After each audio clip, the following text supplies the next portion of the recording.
Welcome back to Questions for Corbett. I am James Corbett of CorbettReport.com, and you can tell things are getting serious when there are not one but two editions of the Questions for Corbett podcast in a single week. But things are getting serious out there, and there are a lot of questions that need to be answered, so here's another one of them. This one comes in via email from Diane, who writes, after watching a Ron Paul segment on YouTube on protests against coronavirus lockdowns, I did a search using Google and DuckDuckGo, and very few articles came up about protests against lockdowns. The few articles that did come up framed protesters as anti-lockdown conspiracy theorists. Are there any protests against these lockdowns anywhere that you are aware of? Thank you for the question, Diane, and there is a rather simple answer to this question, and that answer is yes. There are many protests taking place even as I speak all around the globe. On the north side of the State House, by the entrance to the stateroom, the chants of protesters could be heard loud and clear. Open Ohio now! Open Ohio now! Watching on TV, the protesters' message wasn't clear, but you may have been able to hear something going on. One of those voices outside the State House belongs to Jennifer Franz. We feel like the virus is less of a danger to us than our rights being stripped from us.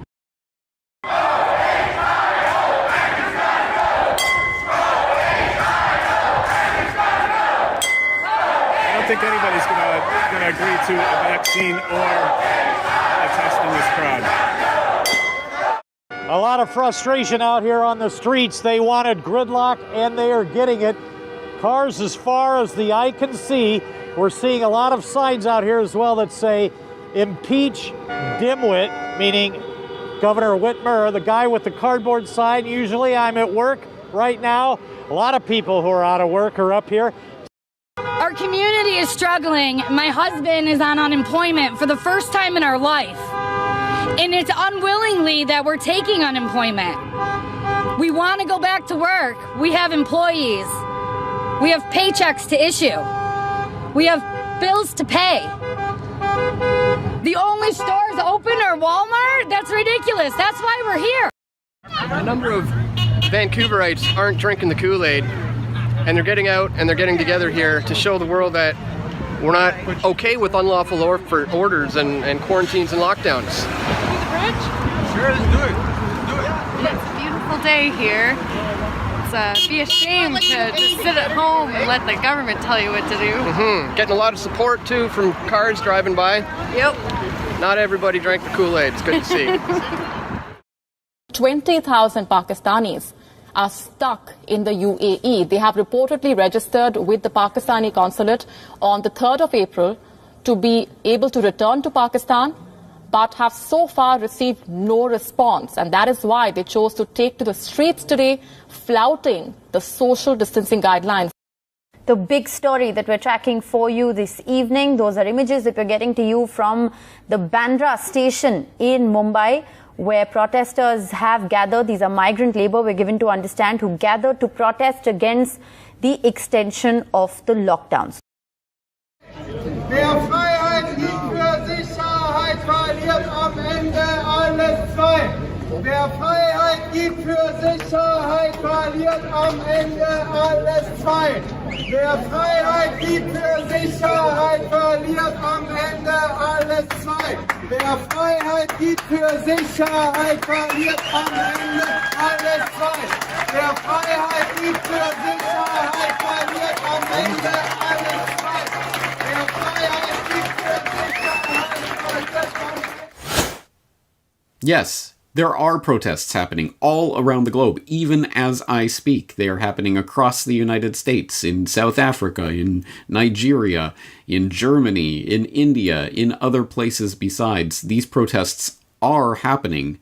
So the fact that someone like Diane even has to ask about this speaks to the more underlying problem, which is that the gatekeepers of access to information online, like Google, and increasingly, like DuckDuckGo, who I will note parenthetically, has been getting worse and worse with its search results, I've noticed in recent months, so that it is becoming a Google Lite, much like StartPage.com became a Google Lite a year or two ago.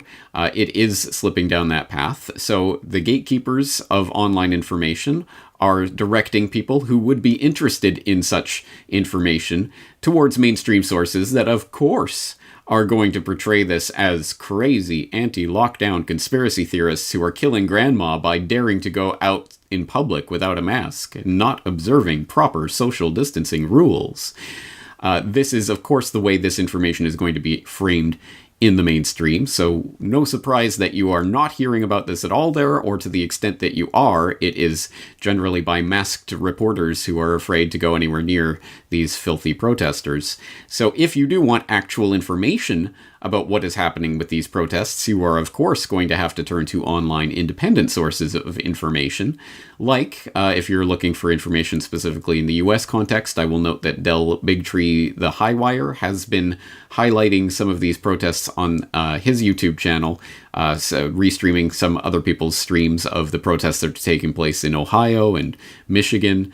Or, for example, I recently was a guest on something called Defending Utah Radio. They've recently talked to Idaho Representative Heather Scott about the lockdown happening there and the unconstitutionality of that. So that link will be in the show notes if you're interested in that conversation.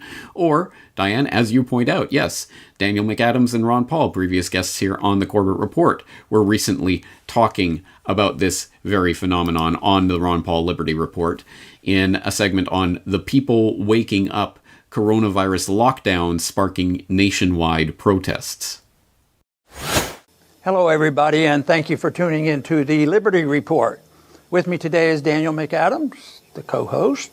Daniel, good to see you. How are you this morning, Dr. Paul? Doing good, because I think we can find a few positive things today. Yes. We talk about a few negatives. We usually search for the best things, the positive things, and we occasionally find one. Today, I think we can say maybe the ice has been broken, they're breaking out, and people are getting tired of it, and they're being tired of lockdown, and maybe it wasn't a good idea. So that to me is good news, and there's now demonstrations that people are speaking out. And the reason I like this is there's a saying, and I endorse the saying, is that no matter how authoritarian a government that one has, the people have to endorse it. Once the people reject it, the government goes. Sometimes it's slow and tedious, but even the ones that are installed, they get the people's support. And right now, the authoritarianism that we've been living with and all the excesses in our financial system and the medical system, people have tolerated and they like it, and most people still probably think, all we have to do is tinker with the management. But it's also people that we're seeing now in the streets are saying, boy, this is enough. This lockdown doesn't sound American to us. And they're going out on the streets and demonstrating. And I'm all for that as long as it's peaceful. Yeah. But it annoys the authorities because they don't want us out of our house. Yeah. How can you demonstrate if you have to stay? How can you demonstrate if you're not allowed to have more than a couple people together? You can hardly get your grocery shopping done. So it is a challenge, but I think the people are tired of it. And I think they're starting to speak out. I think it's going to grow by leaps and bounds because I think that is the natural thing to happen. As always, the link to that full conversation will be in the show notes in case you want to check it out. But suffice it to say that, yes, there are protests taking place all around the world right now. Yes, people are pushing back in many places, even as I speak. And it is important once again to reflect on the fact that there are still people out there who haven't even heard about this, and some of the people who have only heard about it from mainstream controlled sources that are trying to frame this as crazy conspiracy theorists. The reason why the first order of the psychological operation that is played out against the public is to convince you that you are all alone is because the real truth, the ground truth that they desperately do not want you to think about, is that they need your compliance to make this happen. This is an exceptionally important point. This is the reason why so much time, effort, attention, and energy is directed into propagandizing the public on various things. It is because what you think, what you believe, influences the way you act and what you are or are not willing to accept. You control reality. You control your reality. This is an exceptionally important subject, and it is the reason why propaganda even exists, is to try to convince you you're all alone, you're a fringe wingnut conspiracy theorist, everyone's laughing at you, and if you go step outside your house, you will A, die of COVID-19 immediately, and B, be snitched upon and set up by your neighbors and set upon by the jackbooted thugs of the police state. So resistance is futile, stay at home. And literally, I mean, they couldn't make it any more blatant. The propaganda campaign slogan for this is stay at home, literally. So yes, that's exactly what they want you to do. And the way to defy this, the way to end the lockdown is not some occult mystery. It's not going to require some sort of 18-dimensional chess. It's not going to be some big plan that's going to, okay, well, first we need to do the second, we need to... No, you end the lockdown because the lockdown only happens because of compliance, because people comply with it, because people go along with it. This is not a difficult point. In fact, it was put recently. Jeff Berwick had a video up, share this now, and we can end the lockdown by tomorrow morning, where yes, the lockdown is taking place in our minds, and if we go outside, we have ended the lockdown. This is not rocket science, people. And so, yes, I understand people who are concerned about their safety, not necessarily because of COVID-19, but hey, maybe there are people who are concerned about that. So take whatever precautions you want.